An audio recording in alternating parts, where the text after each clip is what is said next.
Marcos Jr. doon sa kanyang komento kay PRRD, di sinungaling din pala ito si Amy.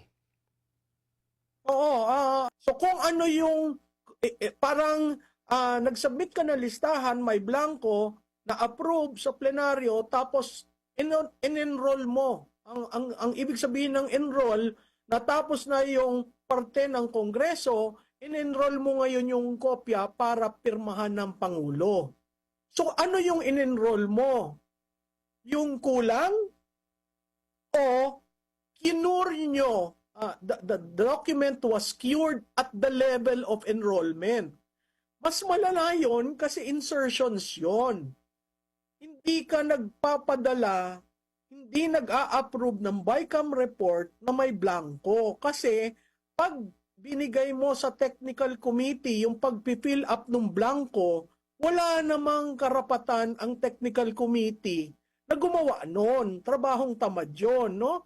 Dapat ilinagay doon sa kopya ng report sa bawat chamber na yun ang ina-approve. So, kaya kailangan nating makita nabudol ba ang mga congressman at mga senador. Kung talagang may blank, dapat hindi yun na-enroll. Dapat pinix muna nila bago nagbotohan para klarado ano yung line item. Kasi ang problema niyan, alam mo ang ibig sabihin ng blanco, walang line item. Okay?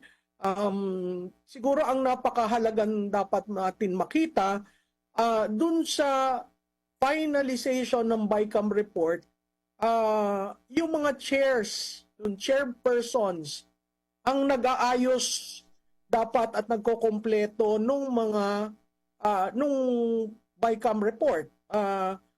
First time ni Senator Grace po umupo bilang chairman ng Finance Committee, samantalang si Congressman Ko has been there since 2022.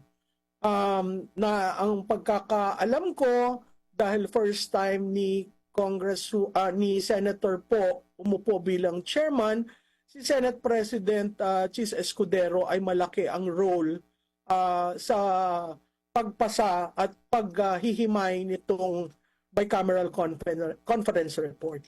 Kung noon pa ay ang pananawagan nila ay ayusin at hindi naman na-cure nung paggamit ng line item veto, talagang magdududa ka ano bang klaseng dokumento itong budget na ito sa 2025, no? Nakaka-alarm yan kasi 6 trillion yan eh. So, ilan ang bakante, ilan ang blanco, at magkano ang total amount noon. At kung sinasabi nila hindi na yan bakante nung umabot sa kanila, ang tanong, sino na ngayon nag-insert? Ang nag-insert ba si Congressman Ko at si Senator Po? Mas lungkot yon kasi parang iniinsulto na ang plenaryo. Alam mo ang Kongreso, any decision made by the chamber is actually by plenary. Walang batas na pumapasa diyan, walang reconstitution ng committee, walang paggawa ng committee, walang pag-abolish unless approved by the plenary. Ito nakakalungkot kasi it would appear na dahil sa pagkabigay ng akap ang mga senador ay tahimik. At dahil marahil may consent ng liderato ng Senado, kaya tahimik. Pero very telling ito kasi dalawa ng isang congressman at isang senador ang nagsasabing may mga bakante. Uulitin ko, hindi yan practice sa budget process.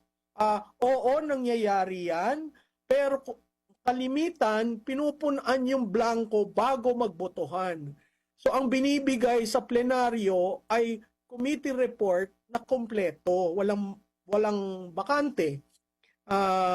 So kung makikita natin yung mga dokumentong yan, kailangan magsalita ang lehislatura, hindi ho ang executive. Unless sinasabi ng executive, okay na yan, naayos na namin. Which means, kung ganon ang kanilang intent, yung blanco will be the herbal room. Kukuha ka ng budget dun sa blanco para mo i-boost. Hindi naman sa atin ang galing yung word na boost. Kaya ako nagulat dahil this is the first time I've heard of a budget being boosted. Eh, kung hindi mo nga na-cure nung line item bito mo, imaginein mo being boosted. Saan mo kukunin yon? So, process ng realignment. At the start of the year, magre-realign ka. Diba? Nakakabahala yon. Dahil lahat ng programmatic programs ng budget na yan, it can easily be changed by the executive branch. So that in itself is a blow to the power of the purse by Congress.